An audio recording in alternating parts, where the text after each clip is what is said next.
Mike, you didn't believe me when I said this is a recipe you can't really stuff up and that it's a set and forget. So let me show you how that happens. All right, prove to me. Okay. Show me. Our oven's on at 160 heating up because we need 6 hours for this. I'd love for you to season the brisket with some salt, pepper, and then we've got a pretty generous amount of Cajun spice here, and that's just an easy way to get all the spices you need all into the one place. Don't need to mix up your own.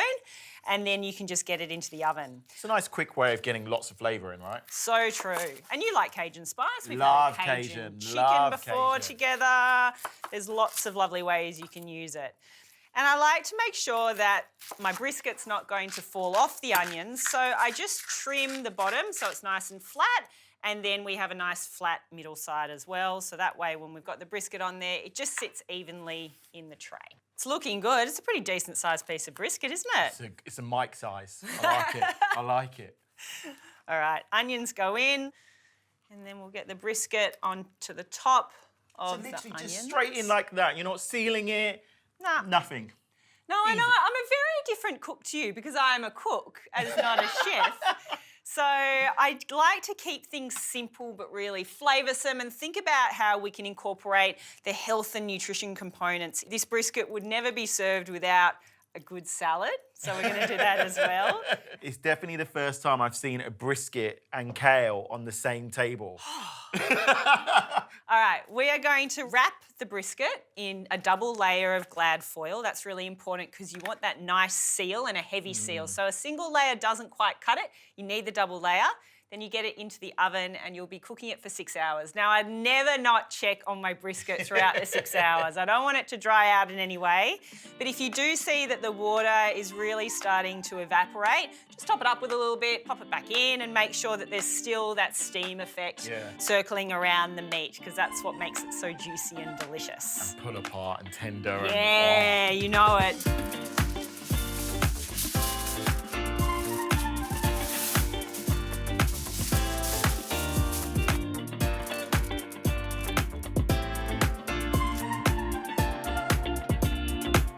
Mike, I'm going to make a beautiful smoky tomato sauce to go with the beef brisket.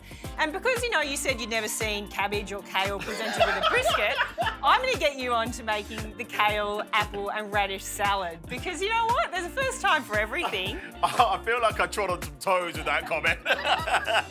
Not at all, not at all. But we want this to be a wholesome family meal. So we've got to get our veggies in there, especially when we're serving up meat. Just going to chop up half a red onion, so that we have a nice base for our sauce. You don't need to get too fine on the chop of the red onion because we're actually going to blitz it all together to make the sauce later and get it in the saucepan with the extra virgin olive oil. For me, I think brisket, I think smoke. I love how you're introducing that smoky element through the sauce. Yeah. Like, it's really clever. And the Cajun spice as well. Gives it enough of that chili spice in there. Absolutely. So this needs to saute for about 5 to 6 minutes until the onion becomes translucent.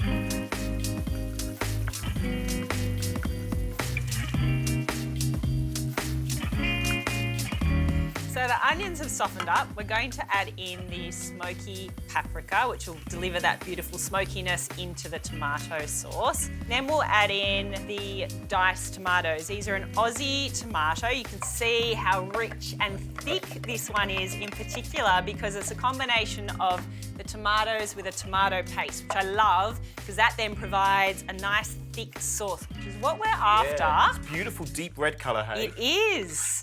And this is a lovely sauce too, that if you made up a double batch, for instance, you can actually keep the smoky tomato sauce in the fridge and have it where you might otherwise have a standard barbecue sauce, but it's homemade, so it's just that little bit nicer. It's a really nice cheat. And then about a tablespoon of maple syrup. And if you like a little kick of heat in there, then a pinch of chili flakes is the way to do it. And then it just simmers for 30 to 40 minutes. Get our salad together, and then really it's just a waiting game for the brisket. Can't wait to taste.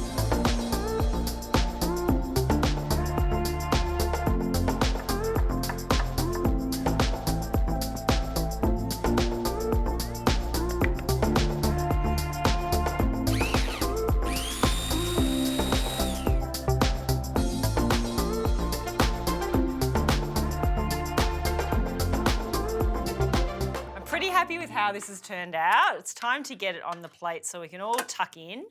Now, Mike, I love the salad you've made. We swapped. I made the salad. She's done the meat. That's what it's all about, though. We get to learn from each other here, don't we? So we'll get our meat in there. Do you want to start picking some parsley? Because we're going to garnish the meat with the parsley as well as the smoky tomato sauce.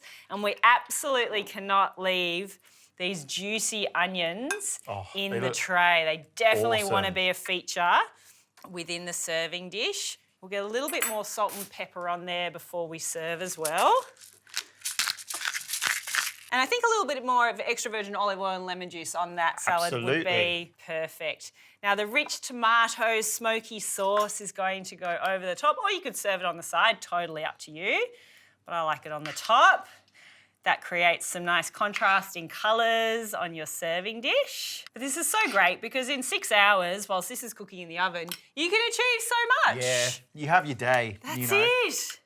There's not the need to check it. You don't really even need to rest it in my world. I prefer the rest where you lie down and shut your eyes. Yeah. Then some parsley over the top. And then the moment of truth, as we know with a slow cook, is its pullability. Yeah. Is there a technical term for that? Because I'm not sure if there is. All right. Let's see how we go then. This is my favourite bit actually, because also you don't have to think about how you're carving it. The meat's just pulling away beautifully. Look at that. That's cooked to perfection. I'm pretty happy with the result here. You know what you've got to do here, right? Get a little bit of everything. A little bit of everything's really important. So straight in for some onion. Yeah.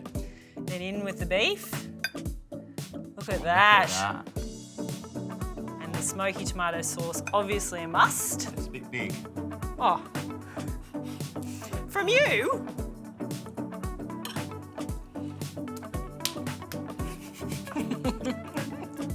That's a pretty damn good brisket. Yeah. Considering you literally shoved it in the oven. That's about it. So much flavour. Yeah. That sauce is spot on.